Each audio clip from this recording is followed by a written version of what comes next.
On most screens, it looked like just another war clip, a bright flash and a mushroom cloud over a distant port. In reality, that blast over Novorossiysk hit the place where Russia quietly moved most of its Black Sea fleet after Sevastopol became too dangerous. Ukraine says this was not a lucky shot, but a joint strike by SBU, GUR, and border forces using homegrown long-range weapons. If that is true, then a country under siege just proved it can reach deep into Russia's fuel, ammo, and air defense network. Moscow answered with one of the biggest night attacks of the war, flooding Ukrainian skies with drones and missiles while cities burned below. At the same time, street fighting around Pokrovsk, North Korean units on Russian soil, and strange labor deals for drone factories show how wide this conflict has become. This video will track how a single mushroom cloud connects long-range Ukrainian missiles, Russian air barrages, foreign volunteers, and a war economy under stress. If you want clear, calm breakdowns of modern weapons and the politics behind them, like this video, share it and subscribe to Military Force. Novorossiysk turned into a critical hub because repeated strikes made Sevastopol costly and unsafe for major warships. Russian planners shifted command posts, repair yards, and support craft to this harbor, so the Black Sea Fleet could still operate while staying farther from Ukrainian missiles and sea drones. The city also sits near major rail links and highways that feed fuel, ammunition, and spare parts into southern theaters, which means any disruption there can slow operations across a wide front. When a single location serves as both naval anchor and supply gateway, damage to that node sends shockwaves through every plan drawn in Moscow.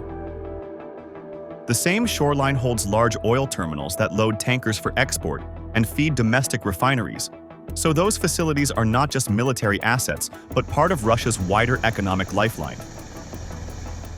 Pipelines and pumping stations push crude and products into massive storage tanks, and berths along the piers handle constant flows of ships and rail cars.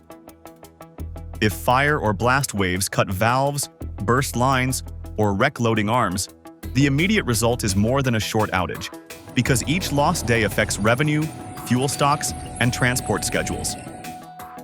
In a war where energy money funds artillery, drone, and missile production, any hit on a complex like this lands on both the battlefield and the national budget at the same time. Ukrainian officials described the recent strike as a planned operation that brought together SBU, GUR, and border units under one command chain. Intelligence teams likely tracked guard routines, radar coverage, and fuel flows for weeks, and that quiet mapping work set up the final blow against several points inside the broader port zone. The long-range version of the Neptune missile has been acknowledged by Kyiv as one of the tools used in recent deep attacks on Russian infrastructure, giving the operation a domestically built spear. Flamingo, bars, and far-reaching drones are often mentioned alongside these systems as part of a new strike family. Yet open-source investigators still have not confirmed that Flamingo was present over Novorossiysk on that night. If storage farms, ammunition stacks, or even S-300 and S-400 positions near the harbor were hit, Russian air defenses around the eastern Black Sea likely suffered an immediate drop in coverage. Commanders would then have to pull batteries from other sectors, reshuffle radar units, and tighten patrol patterns, which weakens protection elsewhere along the coast. Warships moored in the basin would face higher risk whenever they refueled, rearmed, or prepared to sortie, because every stay at the pier becomes a vulnerable moment. Such pressure forces a fleet to move more often, spread out to smaller coves, and rely on extra escorts, and each adjustment adds friction and cost to daily sailing routines. The wider message of a successful strike on Novorossiysk is that deep Russian territory no longer sits beyond reach, even when protected by layered defenses and distance on the map. No harbor that pumps fuel, stores missiles, and hosts combat vessels can be treated as completely safe if Ukrainian planners can line up another salvo with similar range and precision. For analysts who track modern weapons, that mushroom cloud marks a turning point, because it shows how homegrown missiles and drones are starting to redraw what rear area means in this war. To see how far this trend can go, the focus now shifts to the long-range systems Ukraine is building and the firepower grid they are slowly putting in place. Flamingo sits at the top of Ukraine's new strike family because it reaches far beyond most Western missiles. It is a ground-launched cruise missile built by Firepoint, with a reported range of about 3,000 kilometers and a warhead of roughly 1 metric ton, which puts it well into true intercontinental territory for this region. The missile flies at subsonic speed, uses a turbofan engine, and follows GPS and inertial guidance so it can bend around terrain and air defenses rather than fly in a straight line. In simple terms, it plays a role that looks similar to the American Tomahawk, yet it is produced on Ukrainian soil and tailored to local needs. Because supplies of long-range Western systems are limited and often restricted by political debates, a domestically built weapon with this reach gives Kyiv a way to plan deep campaigns without waiting for the next foreign package. That independence is exactly why Flamingo must be seen together with the other new missiles rather than as a single wonder weapon. Long Neptune sits one step lower on the ladder, but it still changes the map for Russian planners in a very real way. The classic Neptune started life as a sea-skimming anti-ship missile, yet the extended land attack version, now known as Long Neptune, can reach targets up to about 1,000 kilometers away. That distance is roughly twice the reach of some well-known European cruise missiles, and it is enough to place command hubs, fuel depots, and air bases deep inside Russia under threat. Engineers kept the subsonic profile but changed the guidance package, adding improved navigation and imaging seekers so the missile can home in on land objectives rather than just large ships. Because this weapon has already been used in confirmed strikes on strategic targets, its presence forces Moscow to harden facilities that used to feel comfortably distant from the front. Taken together, Flamingo and Long Neptune form the long arm of a wider system that also depends on cheaper drone-based platforms. BARS and Lyuty help fill that system by acting as drone missiles that trade some payload for flexibility and cost. BARS is described as a medium to long-range strike drone with a reach of around 700 to 800 kilometers, designed to hit fixed sites such as refineries, rail yards, or airfields. Lyuty, built by Antonov, stretches even farther, with an operational range in the 1,000 to 2,000 kilometer band and a warhead of up to 75 kilograms, guided by satellite and inertial systems with a degree of onboard autonomy. These drones are slower than cruise missiles but cheaper and easier to launch in large groups, which matters when the goal is to stress enemy air defenses night after night. If doubts grow around firms that build core systems like Flamingo, support for future aid packages may weaken, even while Ukrainian soldiers still need those weapons at the front. That tension between battlefield success and political trust is what will shape the long-range war just as much as range figures or warhead weights.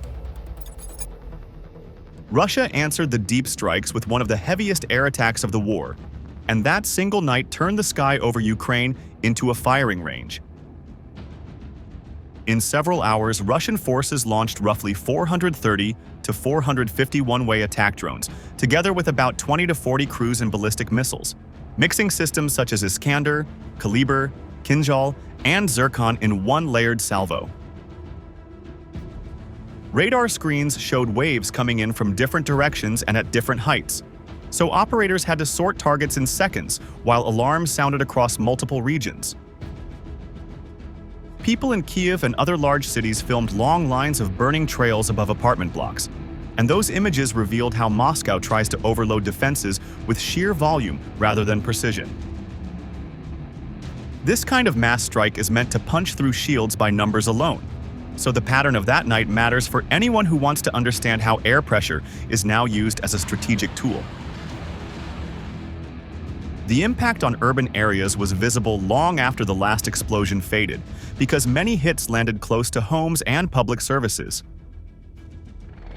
In that sense, the overnight barrage worked as a psychological weapon as well as a physical one, which is why the response of Ukrainian air defenses is now so closely watched.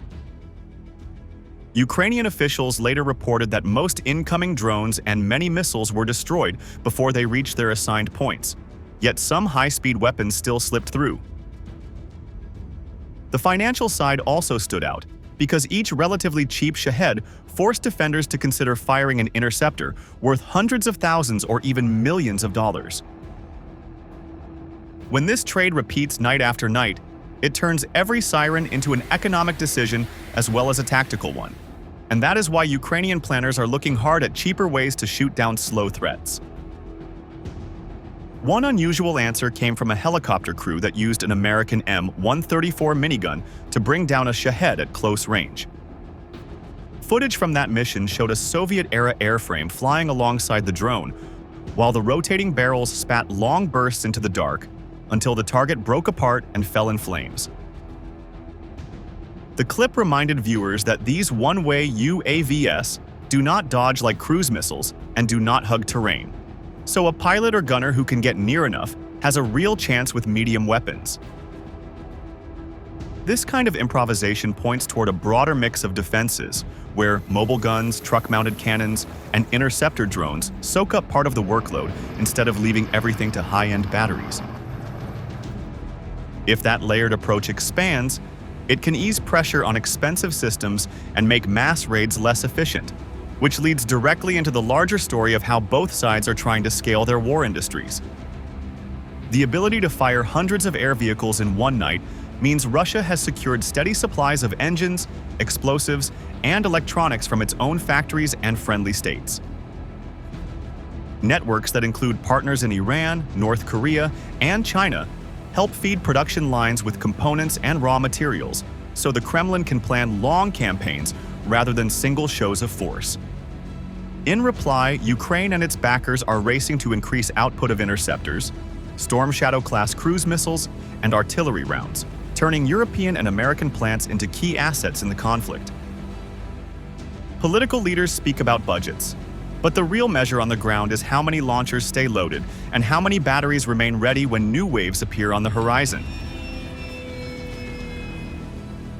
This balance between nightly barrages and industrial capacity will shape what happens over Ukrainian cities, and it will also set the conditions for fighting on the ground around places like Pokrovsk.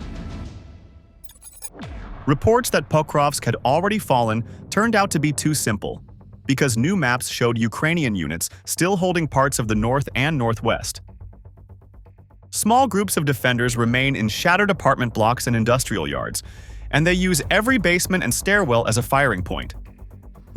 Russian troops control most of the center and southern districts, yet complete capture has not happened, so Moscow cannot claim a clean victory there. For Ukrainian soldiers, the fact that the flag still flies over even a few streets is a signal that the line has not broken, and that message matters as much as any daily briefing.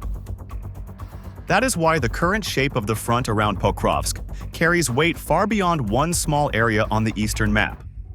Weather has become a silent weapon in this urban fight, because thick fog, cold rain, and strong wind all cut the reach of many drones.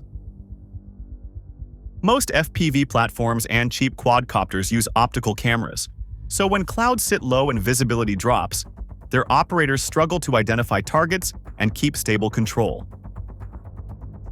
In that kind of soup, Russian assault groups can move closer under cover, and armored vehicles can push down streets that would be suicide routes on a clear day. Artillery observers also lose some of their aerial eyes, which means adjustments take longer and shells sometimes land with less effect. So the same mist that hides infantry from overhead sensors also forces both armies to rethink how they use unmanned systems inside the city. Ukrainian planners are trying to close this gap by bringing in tools that do not depend only on visible light, because they know the weather will not cooperate. Thermal cameras mounted on rotary wing drones can pick up heat signatures through haze, and multispectral payloads allow operators to switch bands when one channel becomes useless. Ground robots help in alleys and building entries, since tracked unmanned vehicles can scout for mines or ambushes without risking a human patrol. All of these platforms need trained crews, spare parts, and secure data links, so every upgrade has a cost in money and time as well as in engineering effort. Because of that, adaptation in Pokrovsk has turned into a test of whether Ukraine can keep its technology edge under the hardest possible conditions. The city itself sits on important routes that feed deeper into government-held territory, and that geography explains why both sides accept such heavy losses there. Rail lines and roads from Pokrovsk point toward the Dnipropetrovsk region, where power plants, depots, and command hubs support operations across a wide stretch of the front. If Russian forces manage to clear the last Ukrainian positions and fortify the area, they could build a new staging ground for pushes aimed at those rear assets. Such a breakthrough would threaten logistics, strain air defense coverage, and force Kyiv to divert units from other sectors to seal the gap. For that reason, the struggle over Pokrovsk has become a mirror of the wider war, where drones, armor, artillery, and weather all collide in one place while the long-range campaign continues in the background. North Korean help has kept Russian guns active in a war that eats ammunition faster than almost any recent conflict. Intelligence estimates say Pyongyang shipped around 6.5 million shells from 2023 onward, which allowed Russian batteries to hold a high rate of fire through much of 2024. By 2025, those flows dropped by more than half as stockpiles in the north started to thin out and quality reports became worse, with more duds and unstable charges. Casualty estimates run into the thousands, with several hundred to over 1,000 reported killed in the first stages of their involvement. For Moscow, these foreign formations help plug gaps left by its own exhausted brigades, even if the exact legal status of these men remains vague. The presence of outside troops on Russian soil underlines how far the manpower strain has spread, and it connects directly to the search for more workers in the war economy. The same channel that moves soldiers can also move civilian labor, and that is where the drone factories come in. Ukrainian intelligence and several international outlets report that Russia plans to bring roughly 12,000 North Korean workers to industrial parks such as Alabuga in Tatarstan. Those facilities are tied to the production of Giron or Shahed-type drones and their components, and they need hands to assemble airframes, wire guidance units, and pack warheads. Pyongyang gains hard currency, technical know-how, and political backing, while Moscow gains cheap, tightly controlled labor at a time when many Russian citizens are at the front. This labor swap links the human cost in the trenches with the quiet push to expand long-range strike capacity in the rear. Inside Russia itself, stress is most visible in the logistics sector, which is the backbone for both civilian life and military supply. Russian press and business reports talk about almost 7,000 transport and logistics firms standing near bankruptcy as war costs pile up. Around a quarter of companies are said to be behind on loan payments, which shows how rising fuel prices, sanctions, and uncertainty are squeezing profit margins. When trucking and rail operators cut routes or park vehicles, the shock runs through supermarkets, factories, and bases at the same time. This is why every sign of strain in logistics tells us something about how long the war machine can keep moving. A weakened transport grid pushes up the cost of moving shells, drones, and missiles from plant to front, even if production lines still run at full speed. More road repairs, higher insurance, and shortages of drivers all slow down convoys, and each delay reduces the real value of whatever leaves the factory gate. A recent corruption scandal around energy repair contracts and defense deals has drawn in figures close to President Zelensky and raised questions about money flows linked to companies like Firepoint. Investigators and media reports suggest that inflated prices and side channels may have touched programs tied to high-end weapons, which alarms foreign parliaments that vote on aid. At the same time, Ukraine is wrestling with a manpower crunch, debates over conscription, and the issue of draft-age men living abroad. Put together, these factors show that both capitals carry heavy burdens off the battlefield, and the real question is, which system can hold under that weight longer? The strikes on Russian ports, the mass drone raids over Ukrainian cities, and the street fighting in Pokrovsk all point to one thing. This war is turning into a contest between reach, protection, and staying power, and each part of that triangle is under pressure. On one side, new long-range missiles and deep strike drones are pushing the front line far beyond the trenches and minefields. On the other, air defense crews are trying to catch cheap kamikaze platforms and fast ballistic weapons without burning through their own stockpiles. Behind both fronts stand factories, rail hubs, and manpower pools that must keep working while sanctions, shortages, and politics push back. Russia is testing how much it can gain by trading foreign labor and outside supplies for a higher tempo in the sky. Ukraine is trying to hold its edge in technology while facing corruption probes, recruitment fights, and the fatigue of a society at war. Supporters in the United States, Europe, and Asia are watching these trends very closely because they know budgets and public opinion are not unlimited. For viewers who follow weapons and strategy, the key question is no longer just which system wins a single duel. The real issue is which side can keep its missiles flying, its defenses loaded, and its people committed when the calendar moves into another year. Military force will keep tracking that long race with clear maps, straight numbers, and field-level stories from this war. If you want more calm, detailed breakdowns of modern weapons and the politics behind them, like this video, share it, and subscribe to Military Force. Stay with us as the frontline and technology keep changing.